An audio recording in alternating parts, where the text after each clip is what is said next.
to make 100 good doctor rather than to become a one good doctor. मतलब 100 अच्छे doctors को बनाना एक अच्छे डॉक्टर की निशानी होती है।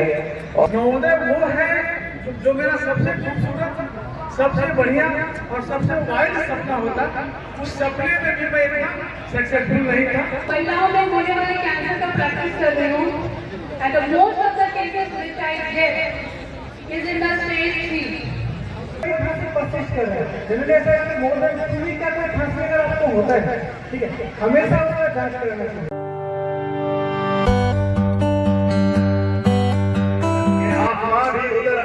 कभी पर तो इरादों में जीत की हुंकार होनी चाहिए और ये हुंकार नवोदय के पास है और हमेशा रहेगा, क्योंकि जय नवोदय जय नवोदय।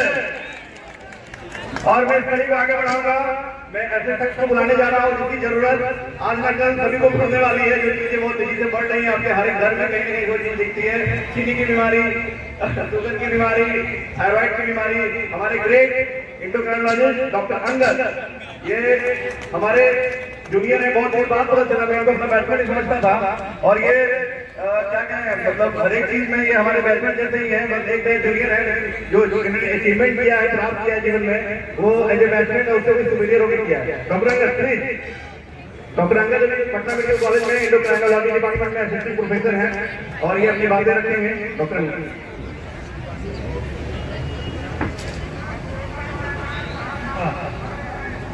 सभी बड़े भाइयों को, बड़ी दीदियों को, गुरुजनों को, चरण स्पर्श और जितने भी छोटे भाई बंधु हैं उनको मेरा आशीर्वाद है। और जैसा कि नीरज भाई ने कहा कि मेरे डिपार्टमेंट में कोई और उनको बुला लें, अफसोस कि हम अकेले हैं, लेकिन मेरा प्रिंसिपल शुरू से वही रहा है, अकेला चलो रे। मैं डॉक्टर अंगद कुमार मेरा नाम है, जनवरी को 5 से मैं 2001 में। पहले मैं सोचता हूँ कि कौन हूँ मैं। अक्सर लोग पूछते हैं यार वो कौन, जहाँ जाते हो तुम नवोदय नवोदय करते हो, नवोदय है क्या यार, तुम लोग जहाँ बैठते हो वही शुरू हो जाते हो, अरे नवोदय का कौन है, नवोदय का कौन है। तो मैं सिर्फ एक ही बात करता हूँ, सारी धरती कागज करूँ लेखनी सब बन रहा है, सारी धरती कागज करूँ लेखनी सब बन रहा है, 7 समंदर मस्ती करूँ नवोदय गुण लिखा न जाए। तो नवोदय वो फीलिंग है जो मैं बोलता हूँ कि अगर नवोदय नहीं होता तो मैं यहाँ नहीं रहता। नवोदय वो है जो मेरा सबसे खूबसूरत, सबसे बढ़िया और सबसे वाइल्ड सपना होता। उस सपने में भी मैं इतना सक्सेसफुल नहीं था, इस पोजीशन में मैंने कभी सोचा भी नहीं था। मुझे लगता था कि टीचर में भी अगर नौकरी मिल जाए, मेरे पिताजी शिक्षक थे, तो मैं लाइफ में मोर देन सक्सेसफुल रहूँगा। आज मैं अपने प्रोफेशनल लाइफ के बारे में थोड़ा बताना चाहूँगा। मैं डॉक्टर नीरज कुमार, मैंने MBBS किया है, मैंने MD किया है, मैंने DM किया है एंडोक्राइनोलॉजी में। इस ब्रांच से पूरे बिहार झारखंड में मिला गया टोटल 6 डॉक्टर्स हैं। अभी मैं पटना मेडिकल कॉलेज का हेड ऑफ डिपार्टमेंट हूँ। अभी मेडिवर्सल हॉस्पिटल में इसी विभाग का मैं हेड ऑफ डिपार्टमेंट हूँ। और यही सारी छोटी मोटी चीज़ें हैं, बट जो है सब नवोदय के साथ। मैं इसमें से कुछ भी नहीं हूँ नवोदय के बिना, तो जो है सब नवोदय के साथ। बाकी चूंकि मैं इस माहौल को बहुत ज्यादा बीमारी में नहीं बनाना चाहता, मैं समझ थी कि हम लोग कुछ ऐसा करें कि इसमें चर्चा हो, लेकिन वो चाहती है चीजें थोड़ी सी बोरिंग हो जाएंगी। तो मैं हम लोगों ने प्लान किया था कि जितने भी हमारे भाई लोग हैं, हमारे बड़े भैया लोग हैं, हम लोग क्या करें, अपने अपने विभाग के बारे में संडे को एक फेसबुक लाइव करेंगे, जहाँ डेडिकेटेड 1 घंटा का टाइम देंगे और जितनी भी मेडिकल कंसर्न हो उस पर हम लोग बातें करेंगे। हर किसी बस कुछ चीज़ों में अपने विभाग के बारे में बताना चाहूँगा।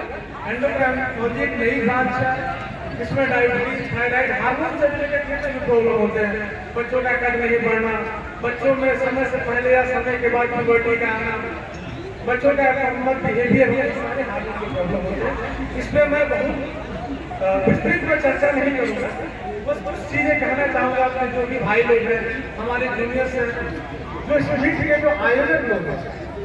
कई बार होती है कि जीवन में हम थोड़ा निराश हो जाते हैं, निराश से भर जाते हैं। इसी मीट कराते समय हम देखते हैं बहुत सारे हमारे भाई बंधु लोग हैं जो बहुत बढ़िया काम कर रहे हैं। कई बार तहमत लगती है, कई बार वो निराश से भर जाता है। तो मैं अपनी बात को सिर्फ नीरा पाटिल साहब की कुछ पंक्तियां वही कहकर खत्म करना चाहूंगा। सफर में धूप तो होगी, सफर में धूप तो होगी, जो चल सको तो चलो। सफर में धूप तो होगी, जो चल सको तो चलो। सभी है भीड़ में यहाँ, सभी है भीड़ में यहाँ, जो तुम निकल सको तो चलो। किसी के वास्ते रास्ता कहाँ मिलता है, किसी के वास्ते रास्ता कहाँ मिलता है, यदि तुम मुझे गिराकर संभल सको तो चलो। यही है जिंदगी, यही है जिंदगी, कुछ ख्वाब चंद उम्मीदें, यही है जिंदगी, कुछ ख्वाब चंद उम्मीदें, इन्हीं की लौला से तुम भी बहल सको तो चलो। ये मेरा समय था, सॉरी नहीं और खत्म करूंगा। बाकी जो मेडिकल प्रॉब्लम होगी उसके लिए आप CMCH में मेडिकल बैठते हैं, आप मुझे बोल सकते हैं, मैं हमेशा खड़ा मिलूंगा। इसी के साथ मैं सबसे जुड़ा मिलूंगा।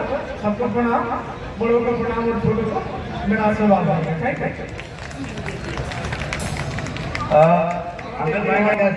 मैं डॉक्टर धीरज कुमार और इंडोक्राइन का जो डॉक्टर अंदर आपके सामने है, और हम लोग वैसे परिवार से आए हैं जहाँ हम लोग शिक्षक बनने की उम्मीद करते, वही बड़ी बात थी। हमारे पिताजी में शिक्षक थे और आज हम उस मुकाम पे पहुंचे हैं। इसमें कहीं ना कहीं पूरी तरह से नवोदय का ही हाथ है। वो जज्बा, वो हिम्मत और वो करेज जो हमें मिला नवोदय से, मैं उसके लिए सतत नमन करता हूँ। मैं यहाँ पे एक लाइन बोलूंगा, यादों का वो बस्ता आज भी भारी है, यादों का वो बस्ता आज भी भारी है। स्कूल के वो दिन, नवोदय स्कूल के वो दिन, जिनकी दुनिया सारी है, जिनकी दुनिया सारी है। और इस क्रम को आगे बढ़ाता हूँ। और हमारे शरीर में जो सबसे ऊपर होता है हमारा सर होता है, सर को ठीक रखना बहुत जरूरी है। और इस क्रम में जो हमारे सर और नर्स के जो डॉक्टर हैं, जिसे हम लोग न्यूरोलॉजी डिपार्टमेंट बोलते हैं, उसके बहुत ही खास डॉक्टर हमारे बीच में हैं, डॉक्टर विंदु भैया। Please come on the stage. मैं इसके डॉक्टर विंदु भैया आ रहे हैं, कुछ बातें करना चाहूंगा। आजकल कुछ व्हाट्सएप ग्रुप में और अभी एक इंसिडेंट जो मैंने पीएमसी में बताया, सुसाइडल टेंडेंसी बहुत बढ़ रही है, लोग सुसाइड कर भी रहे हैं। और कहीं ना कहीं इसमें नवोदियन लोगों का जब नाम आता है तो बड़ा दुख होता है। तो ये मेंटल हेल्थ की बातें भी जरूरी है, इसे समझना भी जरूरी है। और उसके लिए हम लोग हमेशा तैयार रहेंगे। जब आपको कभी ऐसा लगे कि जीवन में डिप्रेशन आ रहा है, कोई चीज ऐसी है जो आपको आगे नहीं बढ़ने दे रही है, उस चीजों के लिए भी हम लोग आपके लिए तैयार हैं। जब कभी भी आप किसी भी समय में कनेक्ट कर सकते हैं। डॉक्टर विंदु भैया। Thank you. सभी लोगों को सहृदय नमस्कार। मैं रविंदु, मैं JNV सीवान से हूँ और 1998 मेरा इंट्री बैच है और मैं माइग्रेट होकर के JNV मुजफ्फरपुर गया और 2003 में वहाँ से मैं पास आउट हूँ। फिर मैं IMS PHU से MBBS करा, वहीं से मैं MD करा। 2 साल तक मैं वहाँ पर एडोक असिस्टेंट प्रोफेसर था। फिर मैं DM करा, DM न्यूरोलॉजी निमांस, इंडिया का बेस्ट न्यूरोलॉजी इंस्टीट्यूट है। और उसके बाद मैंने DM के बाद मैं पोस्ट डॉक फेलोशिप करा हुआ इपिलेप्सी में। मैं इधर का एकमात्र डॉक्टर हूँ जो पोस्ट डॉक फेलोशिप है इपिलेप्सी में करा हुआ। इनफैक्ट कोई भी PDF न्यूरो के बाद में। अभी मैं पारस हॉस्पिटल में हूँ एज ए न्यूरोलॉजिस्ट। मेरा क्लिनिक भी है, न्यूरो इपिलेप्सी क्लिनिक। ठीक है, ज़्यादा समय नहीं लूँगा। ब्रीफली लोग जैसे न्यूरो का कोई भी प्रॉब्लम होता है तो समझते हैं कि ब्रेन एक ही डॉक्टर है। न्यूरो फिजिशियन अलग होता है, न्यूरो सर्जन अलग है और मेंटल हेल्थ वाले साइकाट्रिस्ट अलग है। मैं साइकाट्रिस्ट नहीं हूँ, मैं सर्जन भी नहीं हूँ, मैं न्यूरोलॉजिस्ट हूँ। और जो भी लिमिटेड इंटरेक्शन मेरा कुछ लोगों से रहा है, सब लोग मेरे से वाकिफ है, मेरे नेचर से या फिर मेरे एक्सपर्टाइज से। तो मैं ज़्यादा समय नहीं लूँगा, बाकी बाद में सबका काम होता है। So thank you everyone. और अभी PMC ज्वाइन किया तो वहाँ पे कोशिश करते रहता हूँ कुछ अलग से क्लास लेने की, unofficial class. I believe to make 100 good doctor rather than to become a one good doctor। मतलब 100 अच्छे डॉक्टर्स को बनाना एक अच्छे डॉक्टर की निशानी होती है।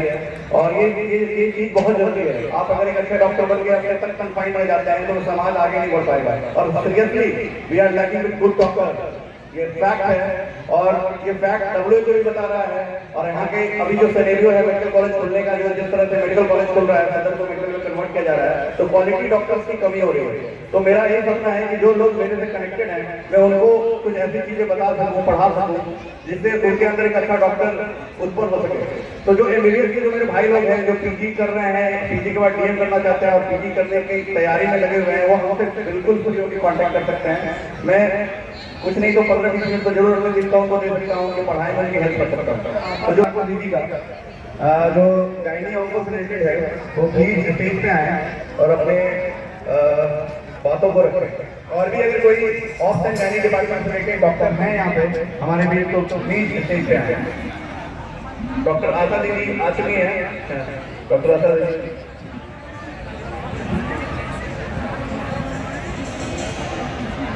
सबों को मेरा नमस्कार। अब जो लोग जिसके स्टॉल पे हैं सब लोग ध्यान से सुनेंगे क्योंकि ये नॉर्मल मैं अपना इंट्रोडक्शन नहीं देने वाली हूँ क्योंकि ये बहुत इम्पोर्टेंट बहुत पर्सनल बात है जो पब्लिक में किया गया है। तो अब बात मैं करने जा रही हूँ आपकी गर्लफ्रेंड के बारे में। हैं बहुत सारे स्टूडेंट्स भी आए हैं। आपकी वाइफ के बारे में, आपकी बहन के बारे में, आपकी चाची नानी दादी मम्मी किसी के भी बारे में। गायनी एक ऐसा डिपार्टमेंट है जो बहुत नेग्लेक्टेड है। ऐसा इसलिए क्योंकि सब लोग गायनी प्रैक्टिस कर रहे हैं। इसका ये कारण है कि उसके प्रॉब्लम को हम लोग बहुत छोटा समझते हैं और अपने घर के बगल में ट्रीट कर लेते हैं। थोड़ा ठीक हुआ और हम लोग बैठे रहते हैं और इसी कारण से अभी पिछले 2 साल से मैं पटना में गायनेक ऑन्को महिलाओं में होने वाले कैंसर का प्रैक्टिस कर रही हूँ। And most of the cases which I get is in the stage 3। उसका कारण यही है कि ना कोई अपनी गर्लफ्रेंड का केयर कर रहा है, केवल वैलेंटाइन डे पे हम रोज दे रहे हैं, पर हम एक्चुअली वैक्सीन का बात नहीं करते क्योंकि वो तो 5 ईयर प्लान है, फिर निकलेंगे तो छोड़ना ही नहीं। वाइफ का भी केयर नहीं कर रहे तो उससे काम निकाल रहा है। स्क्रीनिंग, वाइफ में क्या इंपॉर्टेंट है स्क्रीनिंग करना। अगर पूछा जाए पैप्समेट के बारे में तो आई थिंक बहुत कम लोगों को मालूम होगा कि पैप्समेट क्या है। तो ये अवेयरनेस टॉक तो नहीं है, तो अवेयरनेस वाली बात तो मैं नहीं बोलूँगी, पर मैं इतना बोलूँगी कि आपके घर के जो भी फीमेल है, आइदर वो पोस्ट मेनोपॉज का मासिक बंद हो गया है, किसी की मम्मी है, किसी की वाइफ है, किसी की बहन है, किसी की गर्लफ्रेंड है, मेक श्योर कि महिलाओं में होने वाले मैक्सिमम कैंसर जो है वो बचाव प्रिवेंटेबल है, जिसको हम प्रिवेंट कर सकते हैं। और ये कैंसर का एक बहुत बड़ा एडवांटेज है। जैसे अभी मंगल पांडे जी लॉन्च की थे HPV वैक्सीन। अभी भी क्राउड में अगर पूछा जाए आई थिंक 5% लोग भी ऐसे वैक्सीन नहीं लिए होंगे। मेरे कहने का मतलब अगर डॉक्टर्स मीट हो रहा है, आपको डॉक्टर्स से बात करने का मौका मिल रहा है, जिसका कुछ फायदा होना चाहिए। वो तो ठीक है, वो तो ऐसे भी नवोदय का multiple groups and we used to talk, पर उसका कोई मीनिंग नहीं है अगर उसको हम लोग रियली चीज को अपन हम लोग अपने लाइफ में उसको यूज कर सकें। तो मेरा यही रिक्वेस्ट है कि जो भी फीमेल्स हैं, गायनेक का कोई भी इशू हो गायनेकोलॉजिस्ट के पास जाए फॉर श्योर। पर अगर गायनेक का कोई प्रॉब्लम आपको 2 से 3 महीने से ज्यादा एक्सीड करे, इससे ज्यादा अगर हो तो आप एक बार सोच सकते हैं कि ये किसी भी कैंसर का लक्षण हो सकता है। फिर आप गायनी ऑन्को जो महिला कैंसर रोग विशेषज्ञ हैं उनसे मिलना चाहिए। और इससे ज़्यादा तो और क्या बोलूँगी, अच्छी बात है कि सारे नवोदय को एड्रेस करने का मौका मिला। पर नवोदय एक ऐसा ग्रुप है जिसको कि ये मोस्ट वनरेबल ग्रुप है, क्योंकि हम लोग उस स्टेज में होते हैं और हम लोग ऐसे माहौल में रह रहते हैं जो सब कुछ हमारे एक 4 दीवारी में बंद करके दिया जाता है। तो हमारा दिमाग कैंसर से रिलेटेड बात मेरे द्वारा सुन रहे होंगे। मैंने तो बहुत थोड़ा सा बताया है, उसमें आप एक्सप्लोर करिए, उसके बारे में पता कीजिए कि HPV क्या होता है, HPV वैक्सीन क्या होता है, कैंसर से कैसे बच सकते हैं, तो फिर इस डॉक्टर स्मिथ का कोई बेनिफिट माना जाएगा। एंड लास्ट में थैंक यू। मेरा नाम डॉक्टर आशा ठाकुर है, मैं महिला कैंसर रोग विशेषज्ञ हूँ। अभी मैं अपना प्राइवेट प्रैक्टिस और पटना में मगर कैंसर सेंटर है उसमें काम कर रही हूँ। पहले महावीर कैंसर संस्थान में थी। अगर किसी को कुछ भी हेल्थ लगता है, जरूरी नहीं है कैंसर का कोई अलग लक्षण निकल कर नहीं आया है, जो नॉर्मल प्रॉब्लम होता है वही कैंसर का भी होता है। और आप वेट ना करें कि कैंसर का हमको दर्द ही नहीं हो रहा था हम क्यों जाए। कैंसर सबसे लास्ट स्टेज में पेनफुल होता है। इनिशियली वो छुप के बैठा हुआ रहता है, उसमें कोई दर्द नहीं होगा। अगर बॉडी में कहीं भी गांठ है, मुंह में कोई भी अल्सर है, महिलाओं का जो भी नॉर्मल गायनेक प्रॉब्लम है वो अगर 3 महीने से ज़्यादा एक्सीड कर रहा है तो आप जाके अपनी गाड़ी और कम से कम क्वालिफाइड डॉक्टर से मिले। नहीं तो आप लोग केवल एमबीबीएस, मैं ये नहीं बोला एमबीबीएस डॉक्टर हैं, पर उनको एक बेसिक ट्रीटमेंट में ये ट्रेन किया जाता है, वो आपका पूरा ट्रीटमेंट नहीं कर सकता है, प्राइमरी ट्रीटमेंट कर सकता है। वंस इट इज डायग्नोज कि क्या है, आपको स्पेशलिस्ट के पास जाना चाहिए। मैं इतने हद से ये बात इसलिए चिल्ला के बोल पा रही हूँ क्योंकि आप सब नवोदय में हैं, मेरा फैमिली है, तो मैं इतने प्रेशर से बोल रही हूँ, इतने जोर से बोल रही हूँ। एंड थैंक यू मुझे ये मौका मिला। थैंक यू डॉक्टर आशा। ये 2000 बैच वाले हैं, मैं तो दीदी बुला रहा था, एक्चुअली ग्रेजुएट ही है, और बहुत खुशी की बात है 2000 बैच वाले ने सब जगह झंडा गाड़ रखा है। तो इन्होंने बहुत अच्छी बात कही है कि prevention is better than cure, हम लोग बचपन से पढ़ते आए हैं। तो जैसे आप एस्ट्रोलॉजी से लिखते हैं तो आपके हाथ की रेखा और आपके एस्ट्रोलॉजी और बुक पढ़ के बताते हैं कि आपको ये वाली अंगूठी पहननी चाहिए, तो ये ग्रह कट जाएगा, वो कट जाएगा। तो ये सारी चीजें जो है वो एक तरह का विज्ञान है। तो हमारे पास भी एक विज्ञान है जिसमें ये लिखा हुआ है बहुत रिसर्च की बात कि अगर हम ये वैक्सीन ले लेते हैं तो ये बीमारी नहीं होगी। तो आप सभी नवोदय की जिम्मेदारी है और ये जागरूकता होनी चाहिए। आप इतने पढ़े लिखे हैं कि आप खुद तो अवेयर रहिए और अपने आसपास अपने परिवार के लोगों को अवेयर कीजिए कि भाई हेपेटाइटिस बी का वैक्सीन क्या होता है, उसे लिए हैं नहीं लिए तो ले लेना है, और HPV वैक्सीन क्या होता है, और कोई कैंसर ऐसा है जिसकी वैक्सीन आ चुकी है। ये सब सारी चीजें आपको पता होनी चाहिए। बस ये पता होने से काम नहीं चलेगा कि यहाँ का नेता कौन है, यहाँ का मुखिया कौन है, और हमारे देश में क्या राजनीति चल रही है। आपके देश की राजनीति उतनी महत्वपूर्ण है, उसके साथ साथ आपके शरीर के अंदर की जो राजनीति है वो भी बहुत महत्वपूर्ण है। वो राजनीति नहीं, वो शरीर की नीति है, और शरीर की नीति जो है आप पहले से डिसाइड कर सकते हैं। आप अपनी जिंदगी अपने हिसाब से जी सकते हैं और उसको अपने हिसाब से उसको दूर तक ले जा सकते हैं। आपके हाथ में अभी आपकी जिंदगी। जब आप बीमार पड़ते हैं, मैंने एक बहुत अच्छा लाइन पढ़ा था कि बहुत बड़ा नफा चल रहा है, गर्लफ्रेंड ने छोड़ दिया, फाइनेंशियल क्राइसिस में हो, 5 करोड़ का घाटा हो गया, घर में कोई साथ नहीं लेता है, अचानक से एक बात पता चली कैंसर हो गया है, सारी तकलीफ एक तरफ, भाड़ में गई गर्लफ्रेंड, भाड़ में गया पैसा, अरे भाई अब तो बचेंगे नहीं। तो सबसे बड़ी जो तकलीफ है अंत वही आती है, हेल्थ की तकलीफ। तो उसे ना होने दें, इसके बारे में बात है। अभी भैया सती भैया ने बहुत सारी बातें बताई नेफ्रो के बारे में, मैं लीवर के बारे में बात कर रहा हूँ, गायनी वाली दीदी आई तो उन्होंने गायनी और कैंसर की बात की। तो ये बातें इसलिए हो रही है कि आप लोग अवेयर हो सके और ये बात आपके थ्रू समाज में जा सके। Because we are leader, Navodaya are leader. और सबसे बड़ी बात है, पूरे विश्व में इतनी बड़ी संस्था नहीं है जितनी बड़ी संस्था हम लोग के पास है। हर एक जिले में हम लोग हैं। देश सबसे जो अगर बात किया जाए जनसंख्या में चाइना के बाद नंबर आता है, पता नहीं हो के पार भी कर चुके हो, तो भारत जो सबसे ज्यादा जनसंख्या वाला देश है उसमें सबसे ज्यादा जनसंख्या जो है नवोदय की है। अगर मैं बात करूँ स्कूल के हिसाब से, कोई भी स्कूल का बनाना डालो उसमें सबसे ज्यादा जो संख्या हम लोग नवोदय की है। तो ये संख्या सिर्फ क्वांटिटी नहीं है, क्वालिटी वाली संख्या है। चलो इस कड़ी को आगे बढ़ाते हैं। मैं बात करूंगा एडिक्शन की, शराब, सिगरेट और बहुत तरह का एडिक्शन है। तो नवोदय के बारे में जितना मेरा परसेप्शन है, मैं डॉक्टर लोग आते हैं, नवोदय को एडिक्शन बहुत कम होता है क्योंकि उनका जो सबसे बड़ा एडिक्शन होता है नवोदय और नवोदय के दोस्तों की होती है। तो ये इतना बड़ा एडिक्शन है, उसके बाद लोगों को और एडिक्शन नहीं हो पाता है। बट अभी हमारे जो डॉक्टर है, जो रेस्पिरेटरी विभाग में फेफड़ा संबंधित बीमारी का इलाज करते हैं, डॉक्टर मनोहर को मैं स्टेज पे बुलाना चाहूँगा। मैं डॉक्टर मनोहर कुमार, जैनी खगड़िया 2001 बैच और 11-12 मैंने समस्तीपुर नवोदय से किया इमिग्रेशन। उसके बाद मैंने अपने एमबीबीएस और एमबीसी पढ़ाई दोनों डीएमसी अहमदाबाद से किया, और उसके बाद मैंने फिर एम्स पटना से किया। और मैं अभी फिलहाल अपना एक चेस्ट क्लिनिक और हॉस्पिटल है तो रन करता हूँ। हमारा चेस्ट क्लिनिक रुकनपुरा स्थित है और हॉस्पिटल का खगड़िया। आज मैं चेस्ट रिलेटेड कुछ प्रॉब्लम, उसमें सबसे पहले आता है खांसी। ठीक है, तो कोई भी खांसी अगर होता है उसको ऐसे इग्नोर नहीं करना चाहिए, हो रहा है।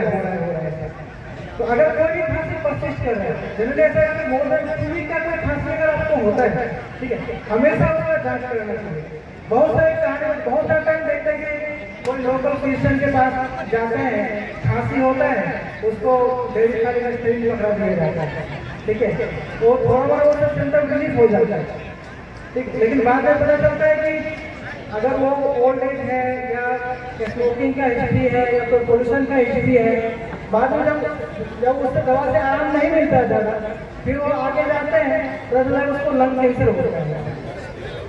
ठीक है, तो ऐसा कोई भी प्रकार का खांसी हो रहा है तो उसका एक जांच कराना जरूरी है। और अभी धीरे धीरे बताया ऐसा, ठीक है, रेस्पिरेटरी में लंग पॉल्यूशन जो है वो सबसे बड़ा कारण है। उसमें मेन कारण है स्मोकिंग। तो हम जितने भी स्मोकिंग करने वाले हैं मैं उनसे रिक्वेस्ट करूँगा कि प्लीज आप स्मोकिंग पॉइंट करें। ये एक दिन का काम नहीं है। आज के दुनिया में सबसे बड़ा एडिक्शन जो है वो फूड एडिक्शन है। आप माने या ना माने, स्मोकिंग भी है, अल्कोहल भी है, या सो मेनी एडिक्शन। बट मुझे जैसे लगता है जो मेरा अपना ऑब्जर्वेशन है वो फूड एडिक्शन है। और जो डॉक्टर नीरज मेरे क्लासमेट है, बैचमेट हैं, तो उन्होंने बताया कि फैटी लीवर है और या जो भी मैक्सिमम जो सर्जरी रिलेटेड कैंसर है और बीमारी है वो सारा ओबेसिटी से रिलेटेड है। तो सारा जो फूड का जो high sugar content, high fat content and high salt content, मतलब जो दुनिया का मुझे लगता है जैसे 70% 80% जो नॉन कम्युनिकेबल डिजीजेज है वो सारा चीज पे बेस्ड है, फैट, शुगर और सॉल्ट। तो मेरा ये कहना है कि इसको थोड़ा रिस्ट्रिक्ट करें। तो हमें लगता है कि बहुत सारी बीमारियों हमारे पास आपको आना नहीं पड़ेगा। और एक और जो अभी जो इमरजेंसी है जो बिहार में मुझे लगता है जब से जो ये रोड ड्यूटी है जहाँ जहाँ एक्सप्रेसवे है उसके अंदर ही हमें चलाना चाहिए। क्योंकि एक जो एक्सीडेंट है, रोड ट्रैफिक एक्सीडेंट है, RTA जो है वो एक मेजर कंसर्न है। अगर आप बच भी जाते हैं तो जो डिसेबिलिटीज है, आपका जो मॉर्बिलिटी है वो बहुत हाई है, तो आपको बहुत ही झेलना पड़ेगा इकोनॉमिकली भी, फिजिकली भी, और जो आपका जो डेली लॉस होगा वो भी ज़्यादा है। और तो मैं ज़्यादा बोलना नहीं चाहूँगा, ज़्यादा बोलूँगा तो सब बोर हो जाएंगे। तो अगर ज़रूरत पड़ती है तो मैं सीतामढ़ी से हूँ, और अगर किसी की वहाँ सीतामढ़ी में जरूरत पड़ती है, कहीं में जरूरत पड़ती है तो मैं नवोदय के लिए और जो भी लोग हैं उनको हेल्प करने के लिए सदा तत्पर रहूँगा और तैयार रहूँगा। MBBS कर रहे हैं, MBBS के अलावा जो आयुर्वेदा में पढ़ रहे हो, होम्योपैथ में जो पढ़ाई कर रहे हो, या homeopathic doctor, dental doctor, please stage पे आए और आगे अपने इंट्रोडक्शन दें। प्लीज जो भी डॉक्टर्स हैं प्लीज स्टेज पे आए। और दूसरी बात, जो नर्सिंग स्टाफ है जो हमारे बैकबोन होते हैं, जिनके बिना डॉक्टर्स काम नहीं कर सकते हैं, जो भी नर्सिंग स्टाफ जो भी उस क्षेत्र में है वो कृपया करके स्टेज पे आए। फार्मास्यूटिकल कंपनी के जो ऑनर हैं या फार्मा कंपनी से रिलेटेड हैं वो भी स्टेज पे आए, क्योंकि हमारे ये लोग हमारे बैकबोन है, बैक सपोर्ट हैं, और इनके बिना हम लोग का कोई काम नहीं चलता। तो जो भी लोग फील्ड से संबंधित हैं स्टेज पे आ जाए।